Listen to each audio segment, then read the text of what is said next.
D K Shivakumar ಅವರ ಸಚಿವ ಸಂಪುಟ ವಿಸ್ತರಣೆಯಲ್ಲಿ ಚಿಕ್ಕೋಡಿ ಸದಲಗ ಮತಕ್ಷೇತ್ರದ ಅತ್ಯಂತ ಹಿರಿಯ ಕಾಂಗ್ರೆಸ್ ಪಕ್ಷದ ನಾಯಕರಾದ ಶ್ರೀಮಾನ್ ಪ್ರಕಾಶ್ ಹುಕ್ಕೇರಿಯವರಿಗೆ ಅಥವಾ ಅವರ ಮಗನಾದ ಗಣೇಶ್ ಹುಕ್ಕೇರಿಯವರಿಗೆ ಸಚಿವ ಸಂಪುಟದಲ್ಲಿ ಸ್ಥಾನವನ್ನು ಕೊಡಬೇಕಂತ ಸದಲಗ ಚಿಕ್ಕೋಡಿ ಮತಕ್ಷೇತ್ರದ ಪರವಾಗಿ ಎಲ್ಲ ಕಾರ್ಯಕರ್ತರ ಪರವಾಗಿ ನಾವು ಕೇಳಿಕೊಳ್ತಾ ಇದ್ದೇವೆ. ಸುಮಾರು 2014ರಲ್ಲಿ ಪ್ರಕಾಶ್ ಹುಕ್ಕೇರಿಯವರು ಸಚಿವರಿದ್ದಾಗ ಹೈಕಮಾಂಡ್ ಹೇಳಿದ ತಕ್ಷಣ ಸಚಿವ ಸ್ಥಾನವನ್ನು ಬಿಟ್ಟು ಲೋಕಸಭೆ ಸ್ಪರ್ಧಿಸಿದರು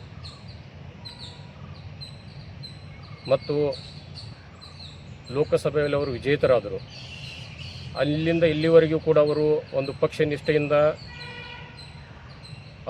ಅವರ ಮಗನಿಗೆ BJPಯವರು ಸದಾಕಾಲ ಕರೆದು ನಿನಗೆ ಮಂತ್ರಿ ಸ್ಥಾನ ಕೊಡ್ತೀವಿ, ನೀನು ಅಲ್ಲಿಂದ ಕಾಂಗ್ರೆಸ್ ಪಕ್ಷ ಬಿಟ್ಟ ಬಾ ಅಂತ ಹೇಳಿದರೂ ಕೂಡ ಪ್ರಕಾಶ್ ಹುಕ್ಕೇರಿಯವರು ಯಾವುದೇ ತರಹದ ಆಶೆ ಆಮಿಷಗೆ ಬಲಿ ಪಡೆದೇ ಒಂದು ಕಾಂಗ್ರೆಸ್ ಪಕ್ಷದಲ್ಲಿ ನಿಷ್ಠೆಯಿಂದ ಕಾರ್ಯವನ್ನು ಇಲ್ಲಿವರೆಗೆ ಮಾಡ್ತಾ ಬಂದಿದ್ದಾರೆ.